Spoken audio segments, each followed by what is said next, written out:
नमः संस्कृत आया। आज हम लोग संस्कृत के क्लास में सीखेंगे संधि के बारे में। आज के क्लास में हम लोग संधि पढ़ेंगे।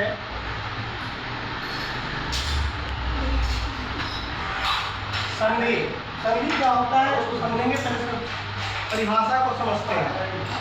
दो वर्णों में अतिशय समीप के कारण, अच्छा मतलब नजदीक, ठीक है, नजदीक होने के कारण, समीप होने के कारण जो विकार उत्पन्न होता है, जो उच्चारण जो उत्पन्न होता है, उसे हम कहते हैं संधि। ये होता है आपका संधि। जैसे देवः जोड़ आलय, देवालय, देवालय का हिंदी होता है मंदिर। देवालय मतलब मंदिर, मंदिर कहने का अर्थ है देवः जोड़ आलय। आलय मीन्स होता है आपका घर। आलय मीन्स क्या होता है? घर होता है। आलय का मतलब होता है आपका घर, ठीक है। और देव मतलब होते हैं भगवान, भगवान, भगवान,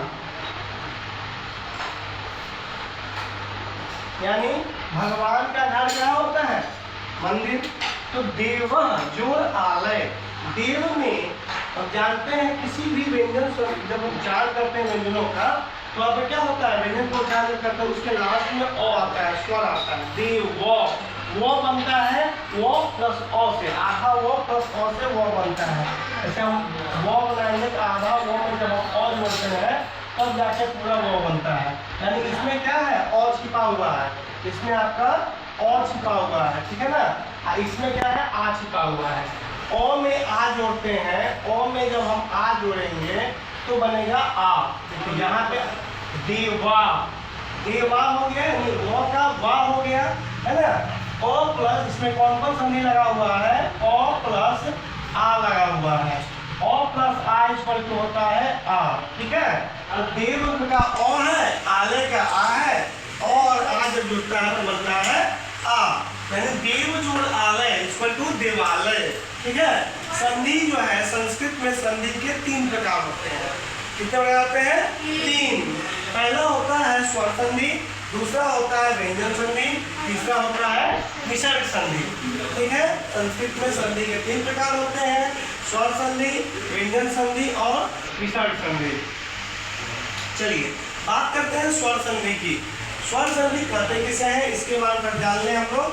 स्वर संधि का मतलब है स्वर वर्णों के साथ, स्वर वर्णों का, स्वर वर्णों के साथ, जैसे हम लोग पढ़ रहे हैं हिंदी में, तो अ से लेके अ तक के जो वर्ण होते हैं वो स्वर वर्ण कहलाते हैं। प्रथम अ जो होते हैं व्यंजन वर्ण कहलाते हैं। जब स्वर का स्वर के साथ, यानी क्या है? अ प्लस आ या अ प्लस अ जोड़ेंगे तब पर ही बन जाएगा आ, ठीक है।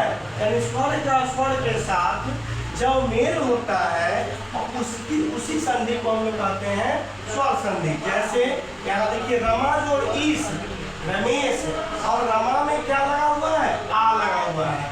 ईस में क्या लगा हुआ है? दीर्घ ई लगा हुआ है, ठीक। तो आ में जब ई जोड़ते हैं तो बनता है ए। क्या बनता है? ए। आ प्लस दीर्घ ई इक्वल टू ए, है ना। तो रमेश, रमा जोड़ ईस इक्वल टू रमेश। अब आइए स्वर संधि के भी 5 प्रकार होते हैं। स्वर संधि के 5 प्रकार होते हैं, दीर्घ संधि, गुण संधि, वृद्धि संधि, यन संधि और अयादि संधि, ठीक। और इसका सूत्र होता है अक सवर्णे दीर्घ। जो स्वर वर्ण का जो संधि होता है उसका फॉर्मूला है संस्कृत में अक सवर्णे दीर्घ, यानी अ से लेके क तक के जो वर्ण होते हैं जब आपस में जुड़ते हैं तो दीर्घ वर्ण बनते हैं, ठीक है।